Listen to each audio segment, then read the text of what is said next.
নমস্কার সবাইকে। তো কলকাতা ষোলআনা মাছের বাড়ি দেখুন নতুন মাছের স্টক আজকেও আছে। তো আজকেও অনেক ভ্যারাইটি এসেছে মাছের, জ্যান্ত মাছ থেকে শুরু করে অনেক কিছু এসেছে। আমি দেখাচ্ছি এক করে কী কী মাছ আজকে আছে আমাদের কাছে। দেখুন জ্যান্ত শোল এসেছে, আমি দেখুন খুব ভালো সাইজের শোল এসেছে আজকে। দেখুন আমি দেখাচ্ছি, দেখুন সাইজ। তো এগুলো মোটামুটি প্রায় 1 কিলো 800 থেকে 1 কেজি সাইজের শোল আছে।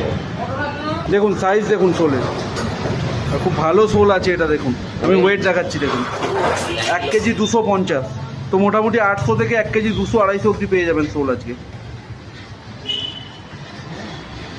তো দেখুন ইলিশও এসেছে আজকে, আমি ইলিশের কোয়ালিটি দেখাচ্ছি। দেখুন দেখুন ইলিশ দেখুন। তো মোটামুটি এগুলো 1 কেজি থেকে 1 কেজি 200 সাইজের ইলিশ আছে, আর কোয়ালিটি দেখুন খুব ভালো ইলিশ আছে আজকে। কাতলা এসেছে দেখুন, একদম ফ্রেশ স্টকের কাতলা আছে। তো যারা বড় কাতলা আপনারা খুঁজছেন, তো আজকেও বড় কাতলা দেখুন, পেট দেখুন কাতলার। প্রত্যেক কটা মাছ আজকের মাছ, আমি প্রত্যেক দিন একই বলছি, কারণ আমাদের প্রত্যেক দিনই এখন মাছ ঢুকছে। মঙ্গল টু রবি প্রত্যেক দিন ফ্রেশ স্টক আসছে মাছের। কানকো দেখুন মাছের। দেখুন রুই দেখুন, বড় রুই যারা খুঁজছেন, তো বড় রুই আজকেও আছে আমাদের কাছে। দেখুন পেট দেখুন মাছের, কানকোটা দেখা ঘোড়া, এদিকে ঘোড়া দেখুন, কানকো দেখুন মাছের, একদম লাল কানকো হবে, একদম ফ্রেশ স্টকের মাছ আছে। তো এগুলো মোটামুটি প্রায় 2.5 থেকে 3-3.5 কেজি অবধি পেয়ে যাবেন আজকে আমাদের কাছে রুই।